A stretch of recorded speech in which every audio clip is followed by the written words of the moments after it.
So we were talking earlier, and Nick actually had a pretty hot take on a certain subject. And so we felt like we needed to cover it today for you.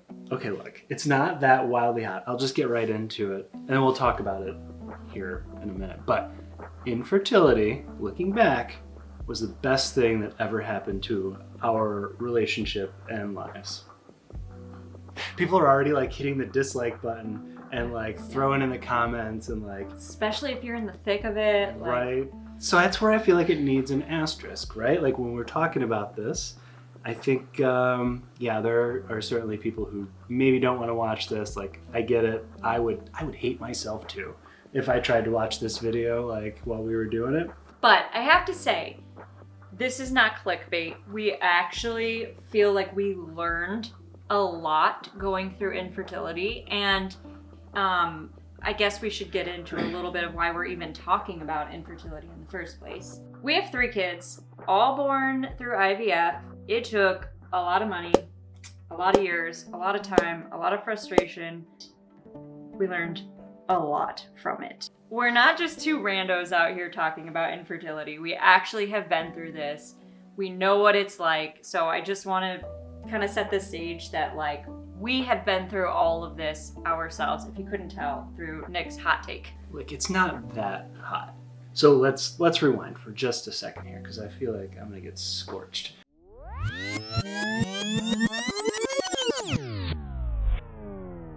So we recognize that we're coming at this from like a position of privilege and like actual success, which doesn't happen for everyone. So like whatever that success is and looks like for you is probably different than for us. And we were trying to think of things where like, what have we done that has been easy and meaningful? And there really hasn't been. Everything's been, if it's meaningful, it's difficult, right? And like this is arguably the most meaningful portion of one's lives, bringing kids into the world.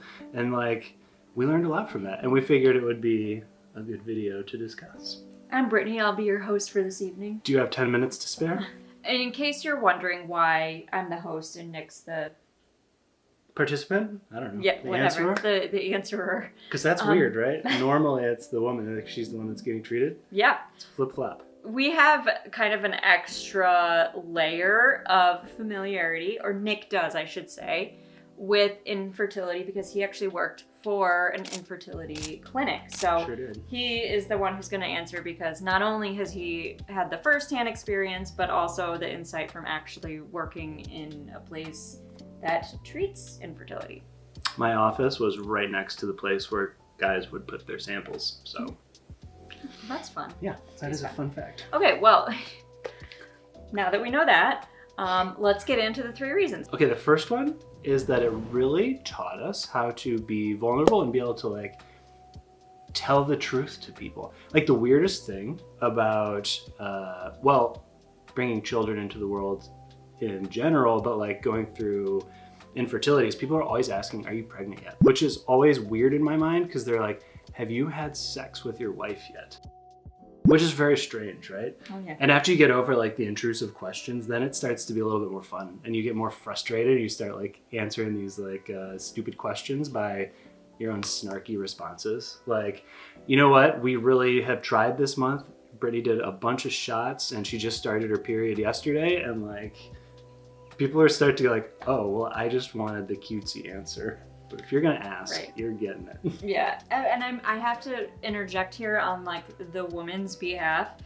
Going through all of these treatments, like it just, you are at your most vulnerable that you have ever been. Like, I have no shame in like anything that I do anymore because like I've been like just a science experiment for like a number of years. That's so very true. It's interesting, but you know, once you're through it the other side, and like Nick said, like we're in a place of privilege here, so this may not be everybody's experience, but in our experience, like we came out the other end and it's like I feel like I can say anything. It's just a freeing feeling, and I love that about it. You start to feel powerful. Kind of like I'm a man.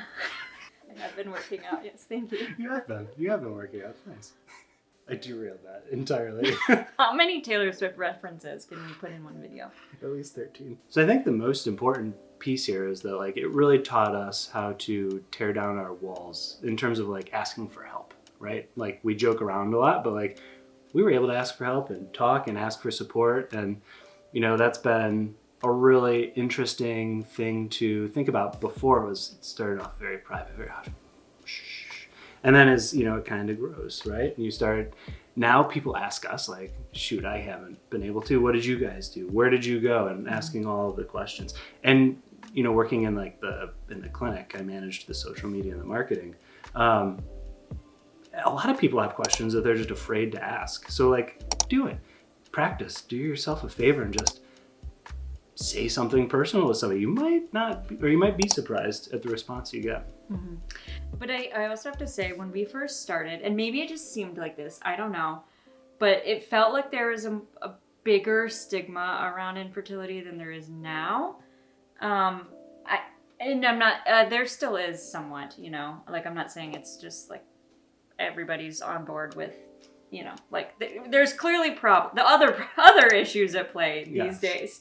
So I'm not saying it's like all like white picket fences, but I feel like the discussions, people weren't even having a lot of those discussions when we first started. Now they're at least out there like having them. Agreed. So if we could offer, like, if you're still with us and you have maybe put down your torches and pitchforks for the take, if you're going through it now, step outside a little bit. Just talk to somebody. You might find it more freeing. All right. That brings us to number 2. He's trying to think of a Taylor Swift reference. I guess like... Oh, I wish I had like my 22 thing on there. No, we've already said 22. Hats? I don't know how this turned into a Taylor Swift reference, but like we're there. This is gonna be like our every video. So if you don't like Taylor Swift, you might as well click off now. Oh my God. I cannot take you seriously, but okay, let's do this. Okay, let's take it off. Okay, let's be done with it. Okay, the second one, the finances. So this kind of goes into overall finances with like having kids and not, but infertility is really expensive. You know, everyone always says that, but like how expensive is it? We lived in a mandate state, meaning Illinois is required to, if you have insurance in Illinois, cover infertility treatments with some exceptions. Our insurance didn't cover it. Both companies now do, but that shows you kind of the age of this, right? Like, now it would be different. And I worked for an infertility company. So go figure on that one, right? And we did get employee discounts, but it was still really expensive, and that does not help with medicine. And medicine's like, dang, is that expensive? Still cheaper than childcare. So even though, like, you know, when you're going through, it's like, how am I going to pay for all of this? And like, generally you're younger and on the lower end of your earnings. After, you know, 10 years from now, you'll be making more than you are now. And that's kind of where we're at in our lives. So like delaying having kids meant delaying paying for daycare. It meant delaying college fund stuff. It meant delaying the other like kiddo expenses. And so really over like the 5 to 6 years that we were trying to have kids, like we were still spending money on, you know, like treatments, but we were saving money on daycare and all that stuff. So we put money in the bank. So we were in a much better financial place than when we started. And it also makes you really like think about every purchase that you make and like, do I really need this or that? Or like, you know, like we don't go to Starbucks and drink those drinks every morning. Like we're not those people. Like, so look, I would much rather not have to pay that money, but one of the benefits is that it does make you like really financially aware. And then I think when you get at the end of it, like all those treatments, like, you know, you have more knowledge than when you started, and you're really just more like cognizant of all the spending that you do. There are, you know, shared risk programs out there and grants that do the research and find them. They exist and they are tremendously helpful. But what really helped us, in addition to all of that, is we just really changed our mindset. We started looking at this as an investment in our future rather than an expense that we had. And we probably started treating our money differently way back earlier than maybe what we would have. So I think that's paid out quite literally for us over the last several years. Okay, that was point 2. Now we're on to point 3. Sure. Do we have a reference? Do we have a A reference? Taylor Swift reference. Don't you worry, let the master work. Take it away. I think the biggest piece here is finding a community of people who are also having the same struggle. And this kind of relates to point one. But you'd go into work and it would just be like, I can do it with a broken heart, whatever. Like, it's fine. I'm really good at my job. But on the inside, it sucked. And so finding a community that understands kind of the struggle that you're going through was really, really, really helpful for us. I managed the communities that we had and like the connection between patients and like the different support groups. There's some studies out there even that suggest that there's a benefit in success from having lower stress, and that the stress of going through infertility is the same as a cancer diagnosis, which is wild to me. Totally. And no one would judge you for going to a cancer support group. So go to one for fertility treatments, right? Like, find a community and stick with it. That was wildly helpful. I know we're seemingly making light of this through not infertility, but the references and all the things. But we struggled with this too.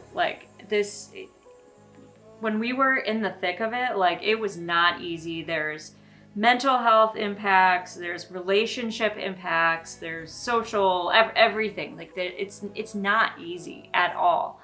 Like Nick was saying, with it being compared to a cancer diagnosis, it's tough stuff.